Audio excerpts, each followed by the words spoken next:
You don't have to move the screen, bro. You just move the arrows. Pretty easy to put in a pocket. Today we have the brick. Yes, it's a very bold name choice for a device. There's a couple things about this device that are kind of controversial, but a lot of people are saying this is the best pocketable retro gaming handheld out there right now, beating out the Mio Mini Plus the RG40XX and a few others. And I have to say, I was very pleasantly surprised. I think as far as cool factor, this one is definitely up there. Now, let me just get, and the buttons are great, the screen looks great, the LEDs, some people, that's mixed for some people, USB Type-C, good battery life, and budget friendly at starting around $60 without the micro SD card. Not too shabby. Really quick up front though, why aren't more people buying it then? Well, when it comes to handhelds, if you're in this smaller form factor, it's awesome. But like somebody like me with bigger hands, it's just a lot going on. And if you want to play Nintendo 64 or something like that, there is a lack of buttons on here. You just don't have enough. The other thing being is performance-wise, you could spend more money and get more compatibility with higher systems. This is going to play everything from around PSP and down. Game Boy Advance, PS1, Super Nintendo, it's going to and arcade games, going to play those just fine. But it has this, they advertise it as having a black metal backing. And so it's only this area right here. This is plastic. This is plastic. Now, if you look, when you open this up, you'll notice that the CPU is right behind here. So it is acting like a giant heatsink, and it does make the device look a little more premium. But in case you're wondering, that's why, and that's one of the selling features here. But let's go ahead and get into it. Let's look at some of the games, let's play some games, and then I'll share with you my final thoughts. But as far as one of the coolest devices of this year, I definitely would give it that award. I mean, it's just so compact. You can really get it in any pocket you want. So as far as the unboxing here, I'll go ahead and put up the specs on the screen here. But the 3.2-inch screen is very nice. And then it advertises that metal backplate, which does act as a heat sink as well. It does have a little rubber foam on top to protect the device. You do get extra back buttons, and they're slightly different. They have a slight raise to them, so you just pull those off and put the new ones in. And then a USB Type-C charging cable. This one did come on the 128GB SD card. They come in different configurations. You can buy it without games or with games. This one was the 128GB, and that's the one we're going to be going over in this video. Comparing it with the SP, you can see the SP is a slightly bigger screen, but form factor, pocketability, I mean, the brick is just, it's definitely not as thick, and then it's only slightly, maybe like an inch longer, and it's actually slightly, on the other dimension, it's slightly smaller. So this is the main setting menu here. Cool thing is you can search for games very easily. A lot of people like to throw on third party like Mini UI, and there's some few others you can add on to here. But a lot of you are going to want to play this plug and play. And so for example, this is a 128GB model, which is, you know, you can get different SD card sizes. So you'll see there's over 114 different Mario games. So everything from the Ataris here to Family Computer System to Super Nintendo, Nintendo DS, N64, and so on. So you can easily search that way. But if you go over here to games, here's where you have all your systems. You have 123 arcade games, Atari Lynx 2600. You have some more arcade games here with Capcom PlayStation 1 and 2. You even have Atari 7800. You have 6 pages of this. So when we move to page 2 here, we can see we have CPS 3, Sega Dreamcast, Easy RPG, Final Burn Neo, which is going to be more arcade games. Family Computer System is going to be your Nintendo.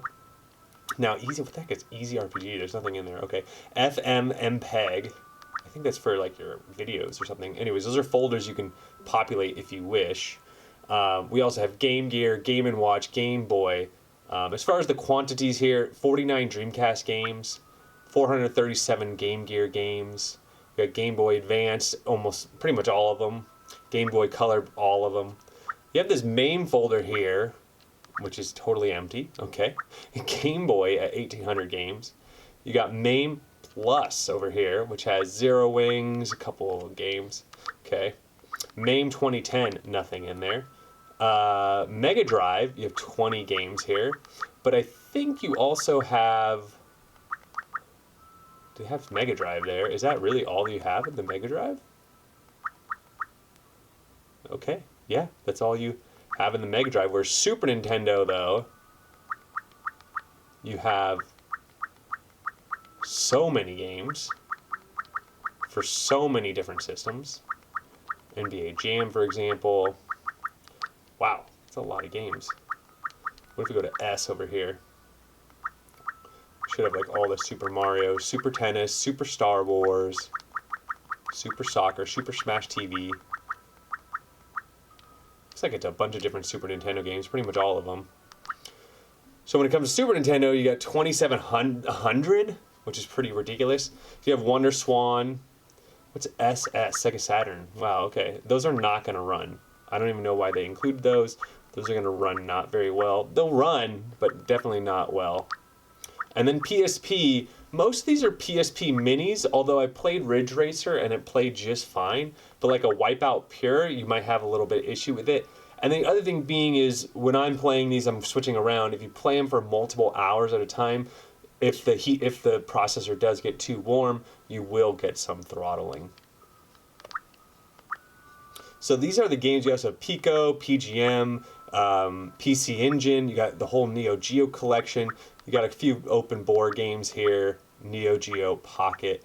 And then Nintendo DS, you have about 11 games, Cooking Mama, Mario Kart DS, Super Mario 64 DS, Yoshi Touch and Go. Master System, you got 290, and then Sega N64, you have 106. If you notice, these LEDs do change as you're going through the different sets. They're supposed to go with the theme, so you can see they turn red on the back there too, for that particular one, where as we go to the next one, they'll turn back to white, and then the same thing happens to the back of the device. So, where were we? Checking out all these games. So let's go ahead and load up a game here. Sega Mega Drive. Let's do some X-Men 2. That looks looking good.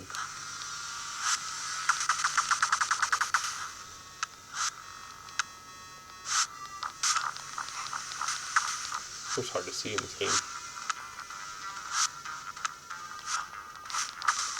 Anyways, the sound is great. I really like the stereo speakers. And as you see, screen looks amazing. No complaints whatsoever. Love it, love it. Good viewing angles. And looks really good. Now, these buttons are function buttons. They don't really do anything in the Sega Master System or Mega Drive, but you do want to click the bottom. These three buttons are select, start, and then this is like the menu button. So you can click the menu button, you can load your state, save your state, and exit your game. Now, let's play a Nintendo 64 game, right? Because Nintendo 64 has a C button, you know, those C buttons, up, down, left, right, C, and then it also has a right analog stick as well, or it has the analog stick and a D-pad, right? The analog stick in the middle, and then it has the D-pad there. So let's do Cruisin' USA, a game really hard to emulate. It's probably going to lag a little bit to start. A game like this, you can absolutely play it because it's just like gas, brake, and controls. But when it does come to a game that requires all your buttons, you will have an issue. You see a little bit of lag, or you can kind of hear the lag a little bit.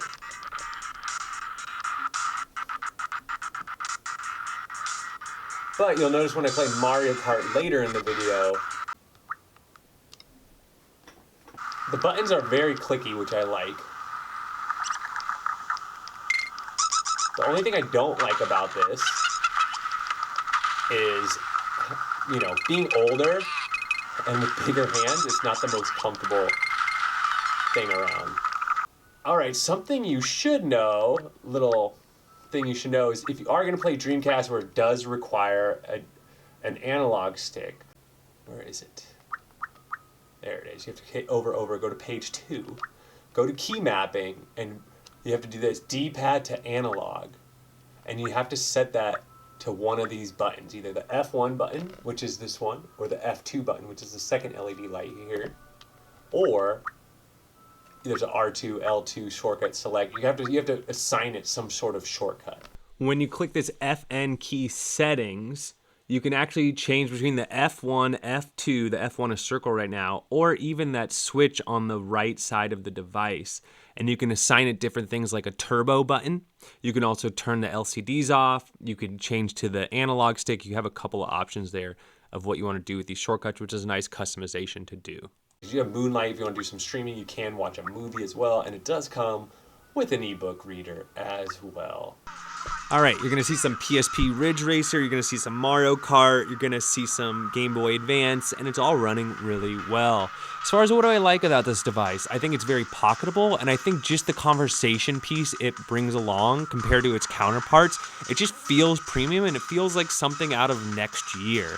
And so for those reasons, I love it. I like the stereo head, the speakers, and the price point at $60. What I don't necessarily like is you will find if you buy it preloaded that it's a little unorganized. Some of the games are in Chinese or Japanese, and you have to change it. Yeah.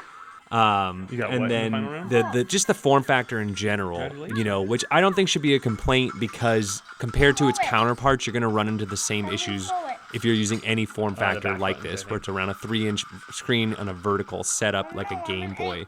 So I think it's pretty much, they're all similar in that regard. But if you're interested in this, you should check out 2retro.com. They have this and all the other devices. And it just impresses me how many handhelds came out of the market this year and how many of them kind of stood on their own foot. So this one's definitely one to check out. I think it makes a great gift. I also think, like I said, it's just super pocketable and it's a conversation piece. I really like it. I think it's just a really well-made piece, and I mean, for the price point, you really can't go wrong with it. So that's what I think. Let me know what you all think. Don't forget to like and subscribe, and we'll catch you on the next one.